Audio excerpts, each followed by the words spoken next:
Good afternoon, everybody. Welcome to the Sideline Showcase, and today I'm going to be breaking down the 2024 World Series and giving my predictions. So, as you all may know, the Yankees and the Dodgers will be facing off in the World Series. The World Series that MLB wanted, but I feel like a lot of people didn't want, including myself. Mainly because I'm a Mets fan, I would love that Subway Series.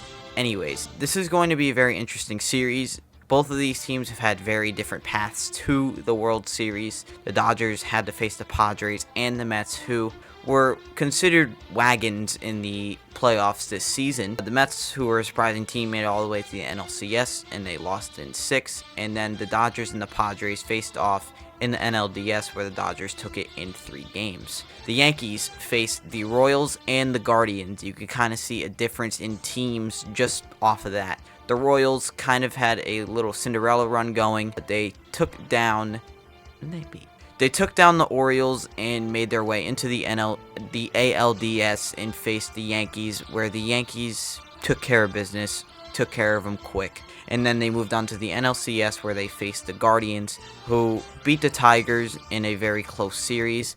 But once the series they faced off, the Yankees didn't really have much of a problem taking them down either. The thing is, between the opponents that they faced, the Yankees faced a lot easier opponents. The hitting was nowhere close to as good as the hitting that the Dodgers faced. So I feel like putting into account the pitcher stats is going to be very important to break down this World Series and get the right idea of who is going to win. So I will start easy, and I will start with the Yankees. So the Yankees, they are batting a .237 average during the playoffs, led by Gleyber Torres, Anthony Rizzo, who he didn't really have many at-bats, so I will try not to count him, Giancarlo Stanton, and Juan Soto. Those are the big bats of the postseason so far. Judge has had a okay postseason. He's hit a couple home runs when needed, but not too much going on from Judge during this postseason.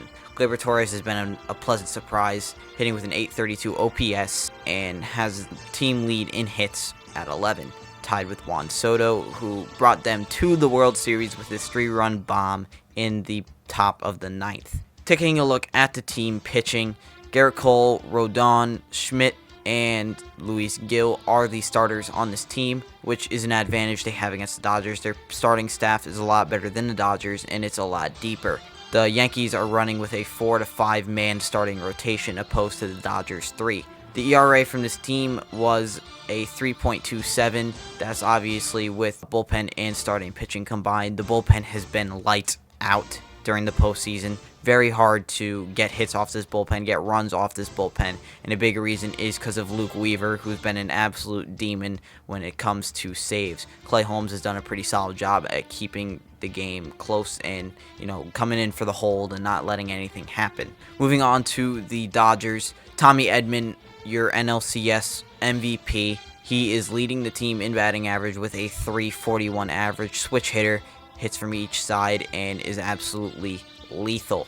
Enrique Hernandez has also been hitting pretty well. Mookie Betts raking. Shohei Ohtani is hitting very well. And Max Muncy is finding on base very, very commonly at a .468 OBP. One thing that I notice about the Dodgers that is stronger than the Yankees is they have a lot more home run hitters. They're putting the deep ball out a lot more, even though they still get other kinds of hits as well. Betts has 4 home runs. There's at least 6 or 7 players on this team who have multi-home runs during the postseason, which I believe is kind of a massive difference. Looking at their pitching, like I said, they only have 3 starting pitchers. Flaherty, Yamamoto, and Buehler are their starting 3. Flaherty has been okay this season. He's been okay during the postseason. All the starters have just been okay during the postseason.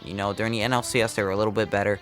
Flaherty had a struggle against the Mets in his second appearance against them, and Yamamoto did pretty well against the Mets. Buehler also had a pretty solid game. The team has a .436 ERA, and the bullpen has been absolutely disgusting.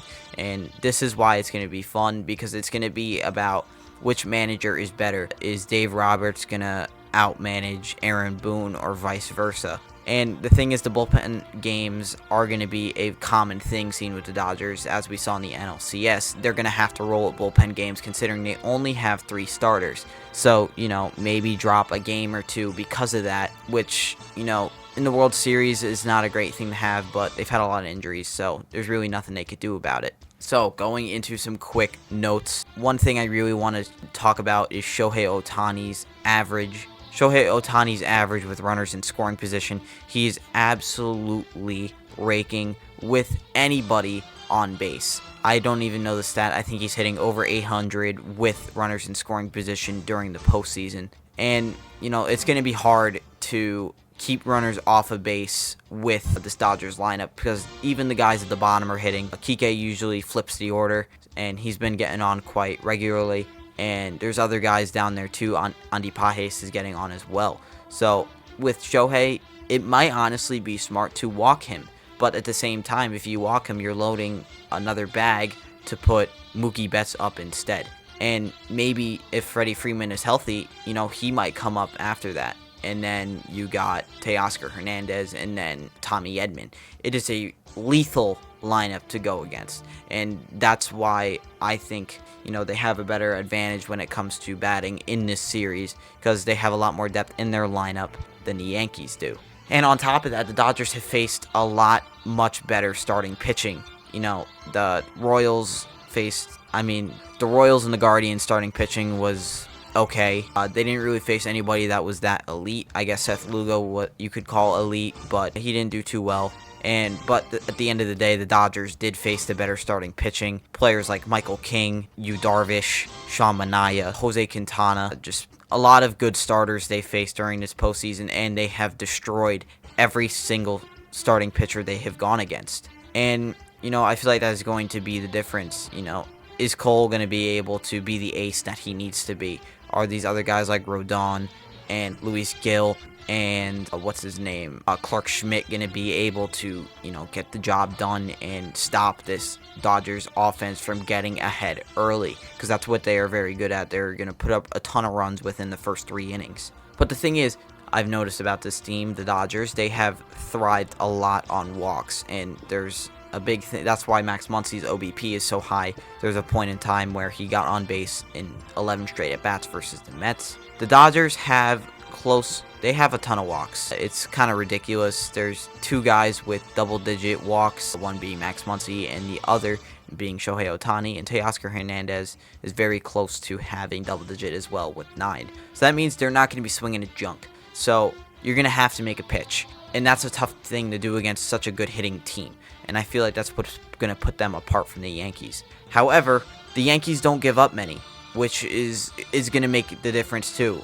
Are they going to get these whiff rates high? Are they going to make these Dodgers batters swing and miss? They're going to have to put it in the zone because the Dodgers are a very well-disciplined team and they don't swing at shit. Next point is the Dodgers have a lot more batting Ks compared to the Yankees, which is, Mike, sounds like it's contradicting what I just said, but even though the Yankees may be more disciplined batting than anybody we've seen in the playoffs, the Yankees at the same time, they will constantly miss pitches in the zone. You just have to make a good pitch. And the Yankees have 77 batting Ks, so it's really not that much of a difference. 12 Ks. Also, the Dodgers have played more games than the Yankees, so that also makes quite the difference. And on top of that, the Yankees have played less games than the Dodgers and have 3 more fielding errors than the Dodgers at 5-2. And the main reason is just Juan Soto isn't very good in the outfield. Volpe has had a couple of mistakes within this within this postseason.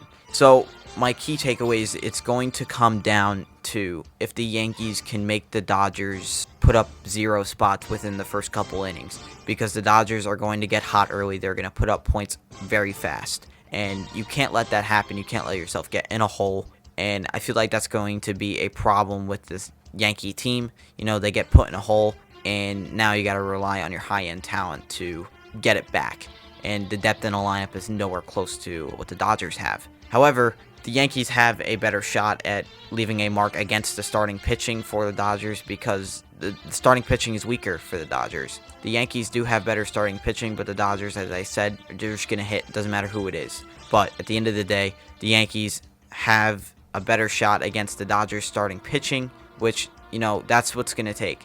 They have to hit the starting pitching early, because if they get to the bullpen, they're going to be in trouble. And the second and my final takeaway from this is that the Yankees are going to have to make the Dodgers get out of their comfort zone. They're going to have to make them swing, and they're going to have to take advantage of the bullpen games when they happen, because everybody knows Dodgers are going to have bullpen games. So if you can't attack these Dodgers when the bullpen game is in action, it's going to be very hard to beat them. Not saying that the starters are elite, like I said earlier, but you are going to have to take advantage of the bullpen games when you can. So you may be asking, Dom, what is your World Series prediction?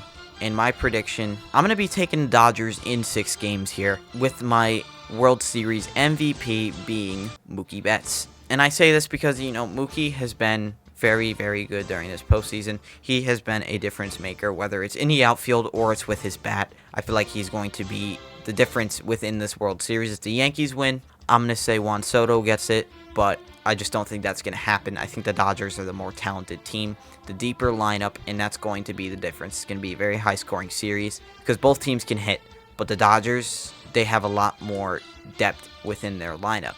And, even though the Dodgers may have given up more home runs than the Yankees haven't faced many teams that hit the long ball. Maybe the Guardians, but honestly, after their 1-2-3, there's really no long ball hitters after that. The Dodgers face the Padres and the Mets, who have extremely deep lineups. So, long balls were very expected. And if the Dodgers just take care of Stanton, Judge, and Soto, that long ball threat is going to be gone. And I think it's very winnable. So, Dodgers in 6 with Mookie Betts as the World Series MVP. I'm locking it in. Let me know what you guys think, what you expect from this series. If you honestly got something out of this you didn't know about, let me know. I'd love to hear it. That's going to be it for today's video. I'm hoping nobody wins. I'm hoping the stadium just blows up because I hate both teams, but Dodgers in 6. So I will see you guys soon with another video. I posted the other day about the Mets offseason dream signings and acquisitions, so go check that out. Anyways, that'll be it, and I will see you guys in the next one. Peace.